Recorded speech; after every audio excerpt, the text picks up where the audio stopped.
अंगना के तुलसी। जिसके जिसके घर में बेटी होगी और जो किस्मत वाला होगा उसके बेटी होगी, उसके घर में बेटी होगी। कि बेटी अंगना के तुलसी, घर के मान होली हो।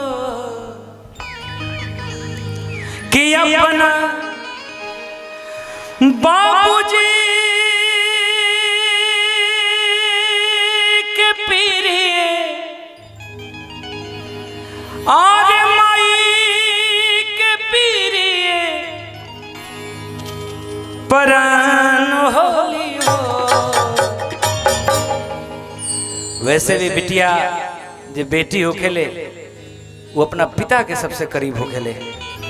और वह सब देख ले हो कम कि पिता वृद्ध हो गए हैं, उनकी तबीयत खराब है, उस समय बेटा नौकरी में होता है, नहीं पहुंच पाता है। बिटिया कहीं से भाग करके पहुंचती है अपने पिताजी के उस अंतिम क्षण में। इसलिए बेटी अपने पिता के सबसे करीब होती है। कि अपना अरे बाबूजी के पीरिए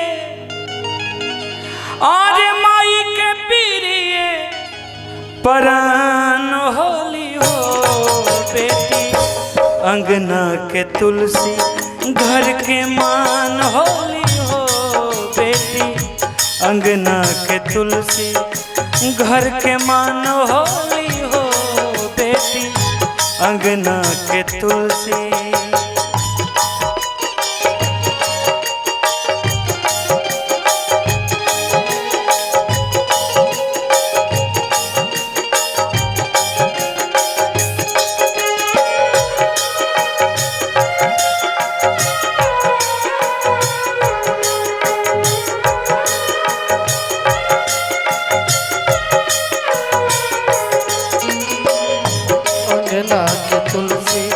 बहुत बहुत अर्जुन सहतवार के अर्जुन भैया की तरफ से और हमारे छोटे भाई अर्जुन के पिताजी भैया, बड़े भैया, हाँ बड़े भैया, हमारा छोटा भाई अर्जुन जो आज कीर्तन में कुमार अर्जुन के नाम से प्रसिद्ध है, फेमस है, अखंड अष्टयाम गाता है। 7 साल हमारे साथ बतौर म्यूजिक टीम वो लोग काम किया और अभी अर्जुन जबरदस्त हिट है पूरी दुनिया में। वो तो देश विदेशों में जाता, 3 घंटा मात्र गाता है लोग और उतने में ही आपका दिल जीत लेता है सब। बहुत बहुत शुभकामनाएं। बेटी का ही कि बेटी सृष्टि के सारा जग के सिंगार। बेटी सृष्टि के साथ सारा जग के सिंगार। हमरो नाम अजीत, सामने छोट भाई के नाम अजीत। नाम के ऊपर जिम्मेवारी भी बढ़ जाला। कभी संकट मेरे ऊपर आएगा तो इस अजीत को ही नहीं, इस अजीत को भी तकलीफ हो जाएगी कि भाई अजीत पे संकट आ गया। हमारे छोट भाई के बहुत बहुत शुभकामना। गार्जियन सभे जे भी मंच पे विराजमान बानी, एगो निमन गीत खातिर ये आशीर्वाद मिल रहा बटे। मैनेजर साहब, होने का टीम, डॉक्टर साहब, सभी लोग आयल बनी। बेटी सृष्टि के सारा जग के सिंगार।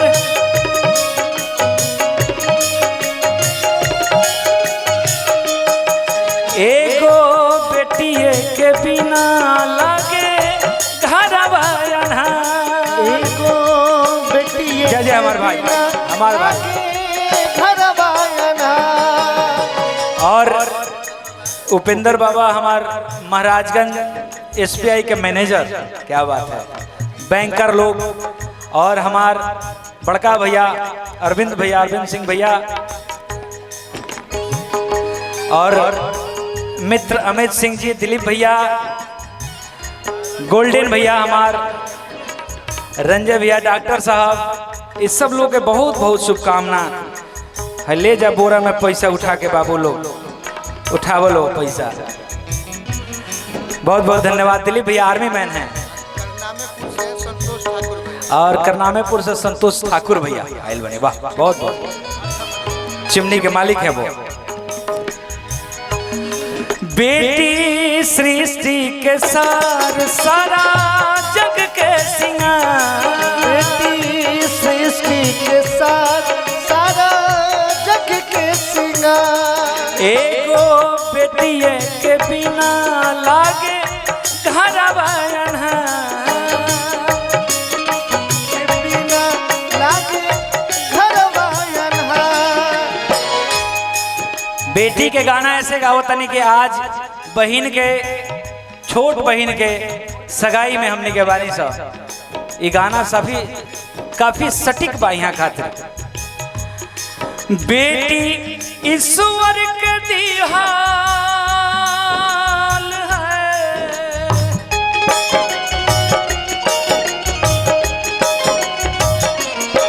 बेटी ईश्वर के दिहाल वरदान होली हो। हमार मैनेजर छोट भाई और हलचल के अजीत हलचल के चाचा और भोजपुरिया लोग के चाचा कलाकार प्रेमी के और हमार छोट भाई बहुत बहुत शुभकामना। ये हमरा टूना सिंह के अरे टूना सिंह भैया के तरफ से पुरस्कार बाटे, बहुत बहुत धन्यवाद बा।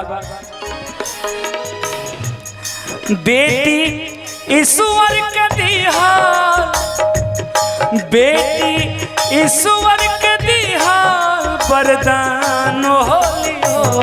बेटी अंगना के तुलसी घर के मान होली हो। बेटी अंगना के तुलसी घर के मन होली। हमर रघु खुश रह रघु। और विपिन के साले साहब हलचल के मामा, बाप रे रिश्ता समझे में बड़ा मेहनत करे के पड़ता है हमरा। हमार छोट बबुआ भोजपुरी के आवे वाला स्टार, भोजपुरी के भविष्य रघु के बहुत बड़ा आशीर्वाद। बैठा रघु।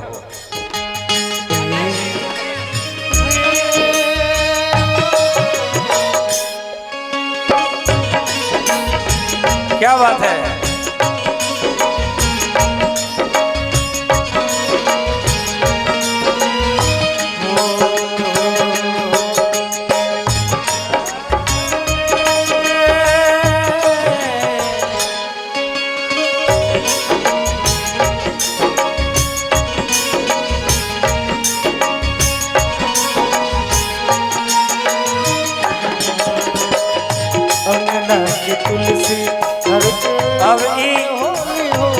अब ये आशीर्वाद पैसा रूपी स्नेह अरविंद भैया के, अरविंद सिंह अभियंता जी के द्वारा मिले अलावा हम भैया के लगे बैठ जतनी गईबो करे आशीर्वाद ले ले। इतना सब आशीर्वाद ये प्रेम इजहार करे का तरीका है, पैसा ना होला। ये प्रेम इजहार कइल जाला ऐसा ही। शुरू में तो पहले बार जब हमने के पैसा पुरस्कार मिलेला कोनो कलाकार के तो ओकरा के रखेला ढेर दिन ले खर्चा ना करे, लेकिन बार बार जब मिले लगला तो सोचेला कि यही में से खर्चो न करे के बटे। बहुत बहुत धन्यवाद बड़का भैया के। हम लोग को तो नहीं कैमरा में कि ना नहीं कि लोग तो ठहरा हो जाता है ना। झाजी उठा लीजिए, ये उठा लीजिए पैसा बा बेटी खाती कहत नहीं। हाँ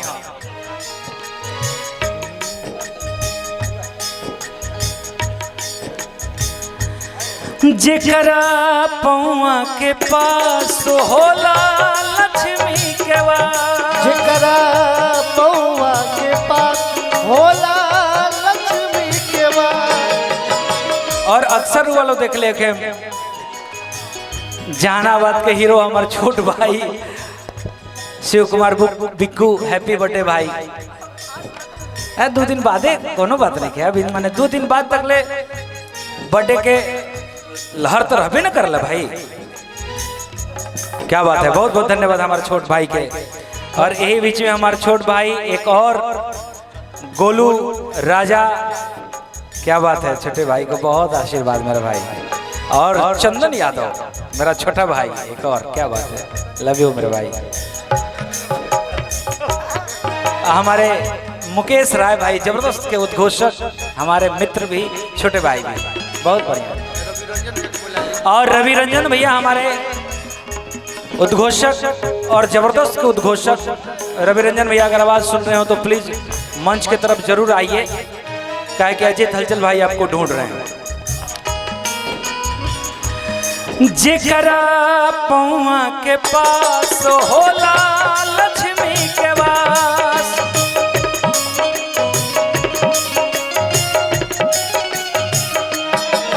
कहे अजित आनंद, कहे रोशन भी सवार, कहे अजित